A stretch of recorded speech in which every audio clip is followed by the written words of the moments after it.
And it's starting.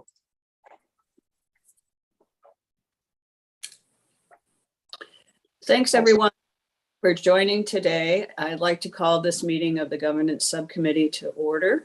And I'd like to ask Maria to call the roll, please. Dan Bernal. Present. George Blumenthal. Here. Linda Boxer. Elena Flowers. Judy Gasson. Here. Steve Julesgaard. Present. James Kovach. Here. Linda Malkus. Here. Adriana Padilla. Jonathan Thomas. Here. Sorry. It's okay. Art Torres. Christina Vori. Here. We have quorum. Thank you, Maria. We have two items on the agenda today. The first is consideration of revision to CERM compensation levels. And this presentation is going to be given by Kevin Marks and Tammy Buettner. So, Kevin. Great. Thanks, Judy. Doug, can you put up the presentation, please? And for everyone, I do have to apologize. I am currently on vacation, and I find that internet access in Virginia in some sections is kind of sketchy. So I'm attending today from a public library outside of Lynchburg. So I may go off camera just so I can maintain the connection. So thank you for showing today and attending today to go through our presentation on our recommendations related to the potential changes to the structures or the CERM minimum and maximums related to the compensation levels for the organization. Next slide, please. As everyone knows, we always start off with the mission statement of accelerating world-class science to deliver transformative regenerative medicine treatments in an equitable fashion to a diverse California and the world. Where this fits in is really talking about the retention and attraction aspect of talent into the organization to ensure that we can live and deliver on our mission. Next slide. So this scope of the HR project, and I call it the HR project because it really had two components. As many of you know, last year we embarked on a salary survey for the organization by employing Mercer as a third-party agent to actually review our compensation system, the market data related to the setting of our compensation levels, as well as overall appropriateness of our compensation. The board had tasked staff with just ensuring that the compensation levels that we had in place for the organization still fit well within the market and within our statutory comparators, which were the UC medical schools, private medical schools in the state of California, and private and nonprofit research institutions within the state of California. So along with this, we started looking at also the foundational pieces of HR. So knowing that we had to embark upon the next 10 plus years for the agency to move forward, we started looking at various aspects, including consistent levels across the organization, consistent titling across the organization, a set of standard competencies and expectations across the organization, and as well as ensuring that positions that we were adding had adequate job descriptions. Next slide, please. So in looking at the scope of the compensation project in particular, one, we wanted to deliver a detailed summary of the relative worth of the jobs. Do they compare to what's out there in the marketplace? Are we overpaying? Are we underpaying?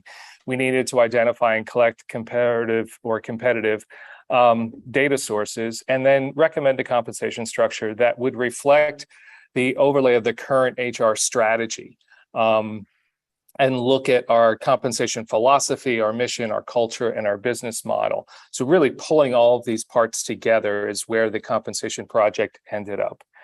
And then we wanted a documented process that looks from the job analysis to the internal evaluation, and then the ultimate assignment of grade, pay grade, and role within that structure.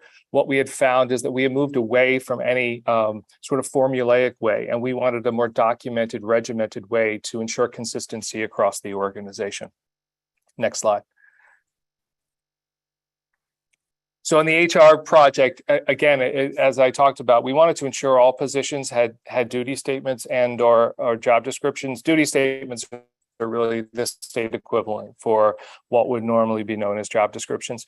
We wanted to look at leveling across the organization because what we were spotting is that they were similarly titled positions across the group that were assigned various levels based purely on compensation. What we wanted leveling to look at is really the expectation of competencies, the expectation of, across that a director of IT is the same as a director of, or expectations of a director in communications, a director in the scientific programs.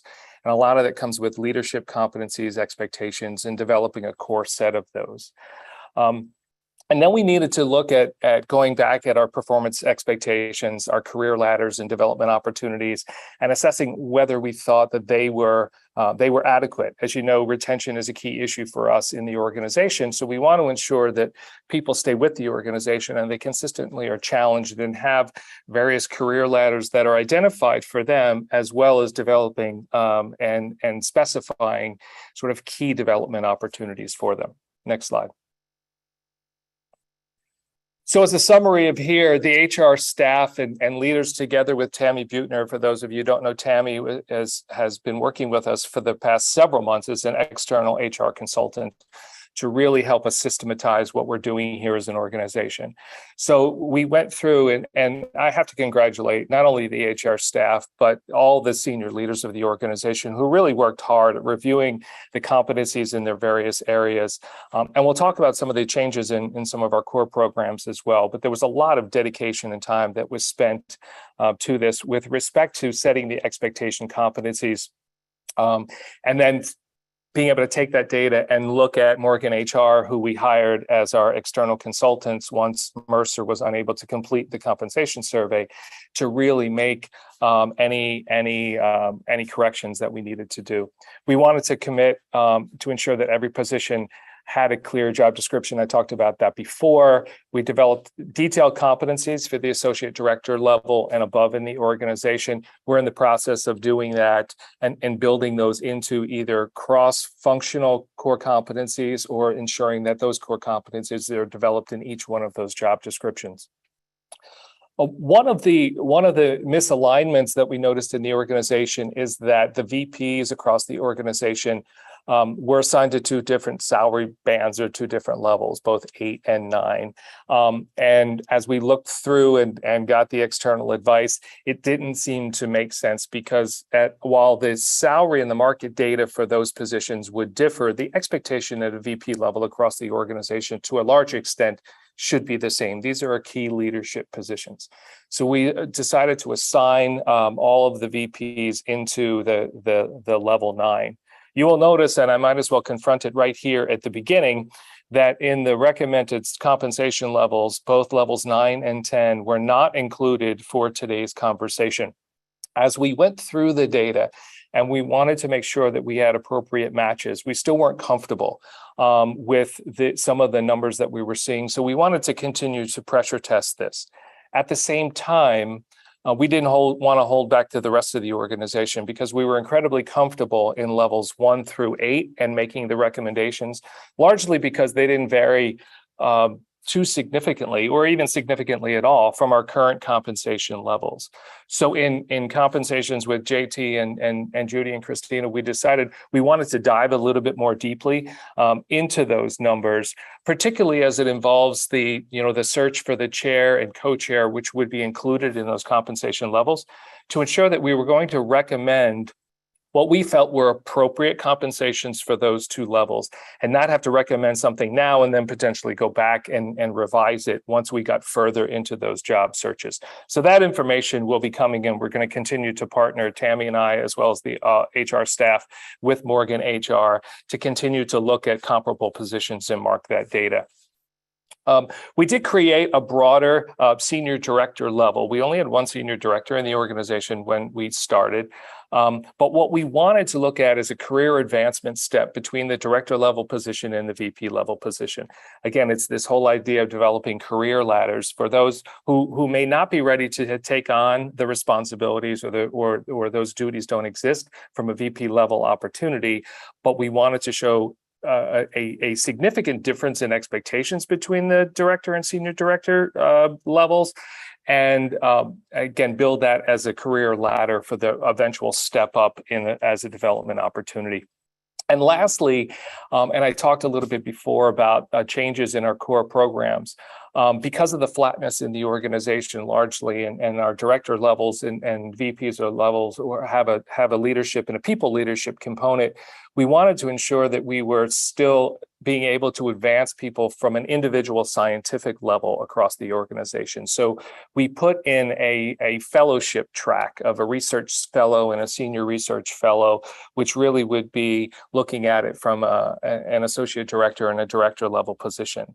So while these are the positions we would depend on for the in-depth scientific expertise without necessarily having a people leadership component, whereas the director level positions in the core programs would have a people leadership component. Next slide, please.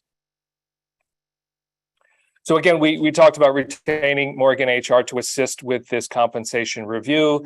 The compensation review looked at 60 positions, and we looked at active and vacant positions and all the unique jobs that had been identified to date.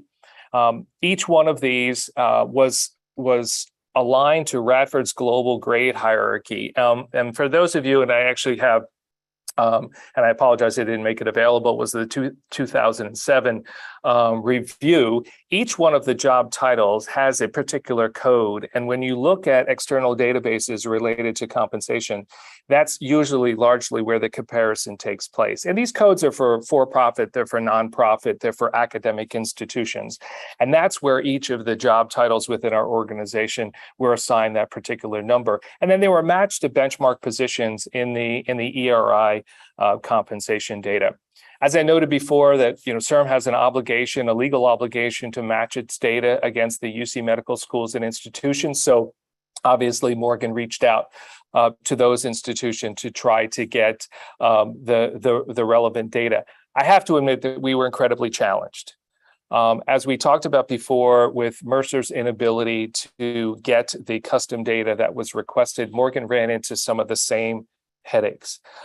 It did reach out to several institutions, and everything that was identified in 2007, they made overtures to all of those organizations, as well as each of the UCs that were identified, along with the new UC medical schools that had been brought online since the last time we did the compensation review. Fortunately, like I said, because they went that extra effort of matching it with the ERI compensation data, there were some aggregate benchmarks that they can utilize for this when the institutions did come back and say that they were either unable or unwilling to supply the information. In addition, all of the UC compensation data is publicly available. So they spent a laborious effort going through each and every one of those institutions to try to match it up with the positions in our institution to be able to make that recommendation. So in its final determination, Morgan concluded, and we agreed that a majority of our salaries were aligned within the relevant market salary range based on the matching and the analysis for the jobs. What they did is they aligned it from a min and a maximum at the 25th percentile and the 75th percentile.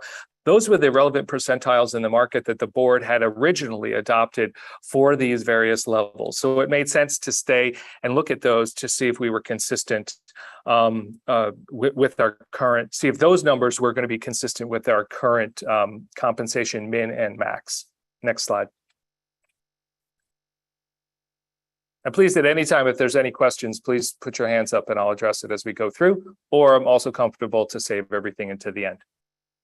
So as a part of the methodology, and I'll get through this quickly, they looked at all the job descriptions and the analysis of the jobs. They used the MRI data as well as the available data that they were able to get through mining the UC databases.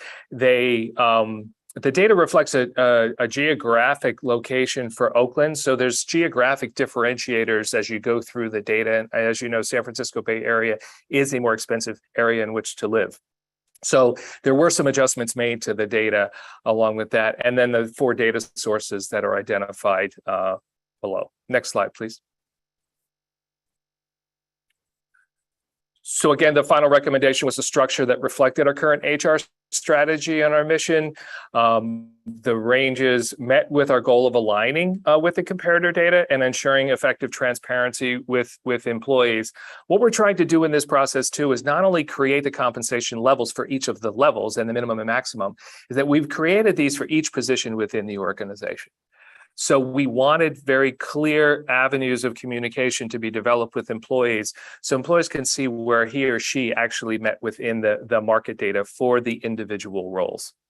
So then what we did is the individual roles that were included within a particular band, we actually took the min of the min and the max of the max, and that's what reflects the numbers that you see in the comparison when you're looking, excuse me, at the recommended compensation for all of the levels. Now, we're not relying on Morgan alone for this. So they brought back this information in working with Tammy, then including me and then Maria Milan in the discussion. So we looked at the hierarchies in both the science and the non-scientific relevant job worths of all the jobs. We aligned it, came up with these recommendations, which were reviewed by myself and finally approved by Maria. Next slide, please. So the next step as we go through, not something the board has to look at this part, what we're doing internally is, once we implement the title changes and the grades, we're going to make sure that again, each one of our descriptions adequately describes the job that's supposed to be done.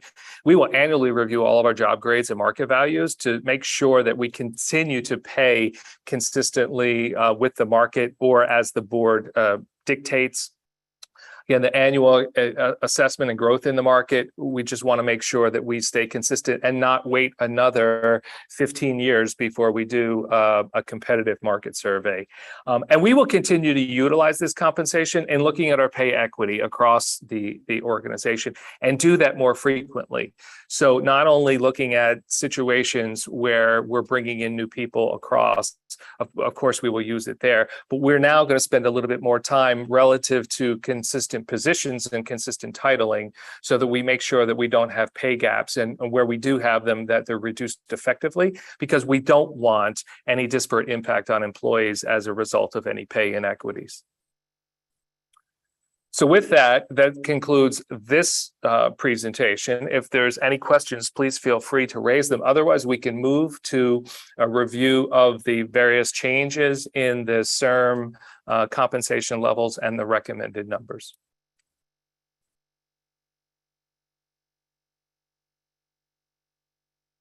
Doug, is there any way you can make that a little bigger? It's going to be tough to get it on the same screen. So what you see on the left side here is our current compensation leveling, and that's published on our website and it's publicly available. And what you see on the right side is the shift. So you'll see, for example, the collapsing of what was, or it's what existing is the level 8 and 9 from a virus VP leveling position. We collapsed that then into a level 9 position. We lumped, or we grouped, I shouldn't say lumped, not an appropriate term. We grouped all of our senior directors together in level 8. And then you can see the relative adjustments that we've made to the various levels and the recommendations that we brought forward. In some, you see the recommendations go down a bit, for example, in level 7.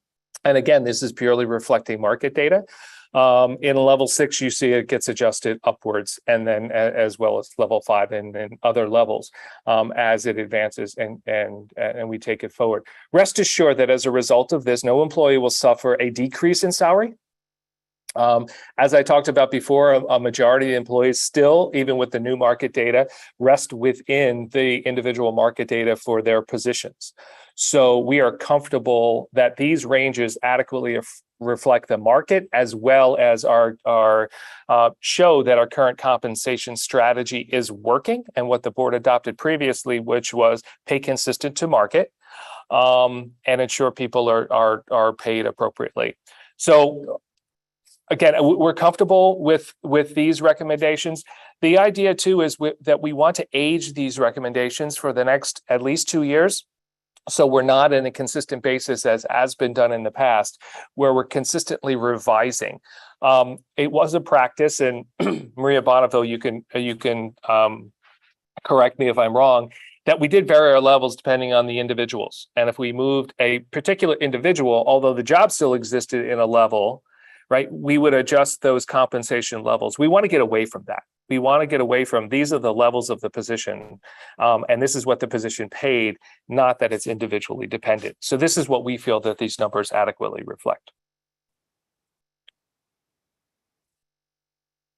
So the other document we had that I don't know that we need to look at was just backup information, which actually showed the individual market data that went into the development of the compensation recommendations for each of the levels.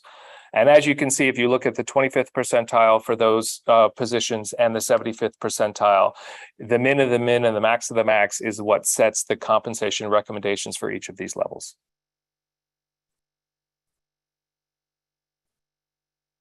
And with that, Madam Co-Chairs, I have nothing further.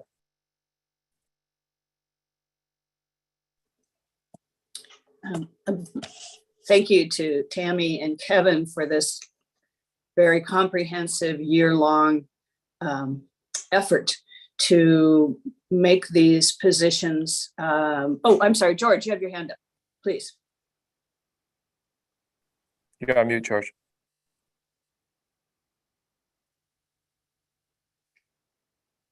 Thank you. Sorry about that. Just getting my hand to unmute. Two quick questions, Kevin. Thank you. I think this is really an important study, and I think it's important for our future. One question is just to make sure that I understood what you said. So I maybe just be repeating this back to you. The upper and lower levels were set at the 25 and 75% levels of the comparison data. So they're regarded as our upper and lower, even though they're 25, 75 in terms of the global data within California. Is that correct? Correct. Okay. The board had established a compensation philosophy many years ago where those with the two sort of earmarks on the min and the max would be at the 25th and 75th percentile of the marketplace. And the board always has the opportunity to change that.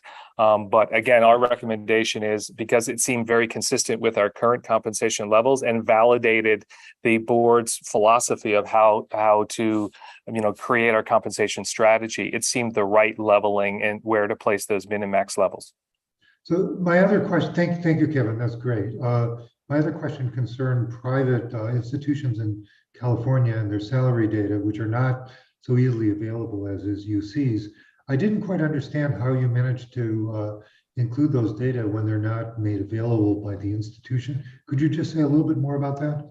Sure. This is part of the databases that Morgan was actually able to tap into where a lot of that data gets aggregated. So even though these institutions were not participating with us in our custom survey, they generally participate in the broader surveys that would feed the ERI data or Radford's Global Index. So while we weren't getting them individually, we were comfortable we were getting in the aggregate because the coding situation that we were using for our positions was very similar to the coding for those positions as well. Thank you. You're welcome. Other questions or comments from members of the subcommittee? Steve? Yes, Kevin. So I know you mentioned this earlier on in the presentation. By the way, excellent presentation. Thank you. Great job.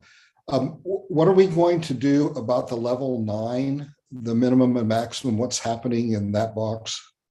So for now, we're staying pat with the minimum and maximum that we have currently. We are going back, and Tammy and I will work harder with Morgan to actually drill down and look into those comparable positions. As you can imagine, Steve, when you see the titling of our roles, they're very different than what you would find within the UC system and in other institutions. So we want to make sure that we're comparing apples to apples. So we're going to dive deeper into making sure that descriptions for our positions adequately match, make sure the coding that we're using is appropriate. So when we go back to the well, we're pulling more, and not that we don't feel that the data that we've developed now is relevant. To a large extent, we're incredibly comfortable with it. We just want to make sure before we come to the board, as well as looking at what we need to do now that the board has adopted sort of the standard job descriptions for the chair and vice chair. We want to still go and look at those positions as well, put them in the hopper, and then come out with level recommendations for those two levels that will reflect all of those positions. Great, thank you. JT. Kevin, thank you to you and Tammy. I echo what everybody previously has said for a very comprehensive presentation. A couple questions. One, with the revised ranges, and perhaps this can't really be fully addressed till we get 9 and 10 taken care of when you get that data as well. How will these change of ranges potentially mesh with the administrative budget that was passed in June? Yeah, so all of the potential salary increases that we're looking at across the organization that typically take effect on July 1st. And we're a little bit behind because of the data, but we're going to ensure that everyone is treated fairly in that review, have all been accounted for in the budget recommendations that were adopted by the board in June. So we don't expect any change to the numbers that the board had met. We had draft ranges as we were developing the budgets. So we made sure that they included or they were included in those expectations. Maria, if you want to add anything to that. No, I think that's correct. We actually had a draft of this, which isn't very far from what you're seeing today. And so all of the proposed increases were within range and would be accommodated by this proposed new level. Thank you. Another question, did we get any information from our comparators on what they do about COLA or merit increases? No, we haven't. I think in the past history, and again, Maria Bonneville, correct me, we have a few times looked at COLAs across the organization, but what we're finding, and we don't have any recommendation here for it, is because we seem to be paying consistent to the market. So if we felt we were out of line or there was some drastic increase in what was happening in the current environment that would justify that, we could always review and look at that. But at this point, that's not a part of the recommendation, but it's always an option for us. Thank you. Other questions or comments from the members of the subcommittee? I am not seeing any hands. And so I was wondering if we could have a motion to approve the recommendation that Kevin and Tammy have just presented to us. So moved. This is George. Thank you, George. Second, Steve. Thank you, Steve, for the second. Again, any questions or comments from the members of the subcommittee? Maria, do you have any hands raised? Is there anything I'm not seeing? Nothing? No. Okay, thank you. In that case, would you please call the roll? And just for the record, there is no public comment either. Dan Bernal. Aye. George Blumenthal. Yes. Judy Gasson. Yes. Steve Julesgaard. Yes. James Kovach. Yes. Linda Malkus. Yes. Jonathan Thomas. Yes. Christina Vori. Yes. The motion carries. Great, thank you very much. The second item on our agenda today is really just an update on where we are in the search for the next chair and the next vice chair. And Maria has prepared a timeline for us to look at. So as you can see, it's been fairly busy in the spring. We conducted the board survey to get input with respect to criteria for the chair and the vice chair, as well as the scope of the position. In April and May, the Governance Subcommittee considered that information, and we prepared recommendations for the board meeting regarding those criteria and the scope and the percent effort. The board considered the Governance Subcommittee's recommendations, and it was determined that to go forward with respect to those criteria. So now we find ourselves in July, and we are in the position at this point to request that the constitutional officers nominate candidates for the chair and the vice chair no later than September 1st, based upon the criteria, the scope, the percent effort that was that came from the board to the Governance Subcommittee and then approved finally by the full board. Of course, they're not required to meet this September deadline, but we want to, if possible, stay on track so that we can install new leadership by January. So we will request that they provide background information regarding these nominees, a brief personal statement from the nominee explaining the qualifications for and the interest in the office. And these will be provided to the board and made available to the public. We expect that letter to be sent to the constitutional officers in the week of July 18th. In September, if we have nominees from the constitutional officers, we will vet those nominees and request any additional supporting information that we might need and conduct some initial interviews. In the September-October timeframe, we anticipate that the board will meet to consider the nominees for chair and vice chair, including public presentations by the candidates, closed session interviews, and a public vote. And in January, assuming that the board has elected a new chair and a new vice chair in December, the individuals will take their oath at the board's first meeting in January 2023, permitting an orderly transition of power from the outgoing chair and vice chair to the new officers. So that's a summary of where we are in this process. Are there any questions, or this is just an update? We're not going to vote on this, but are there any questions or comments from the members of the subcommittee? Steve has his hand raised. Judy? Please As go does ahead. Christina. Go ahead. All right, so there are 4 constitutional officers that are involved, right? And I would presume that they don't all operate at the same speed. And so how is it that we're going to make sure that we've got input from all of the constitutional officers who are going to have input? What's the process for determining that, you know, we've got all of the nominees in? Is it who's following up? Will that be you, Maria, with each constitutional officer to see where they're at in the process? Me, Maria Bonneville, or me, You, Maria Maria Moore? Bonneville, yes.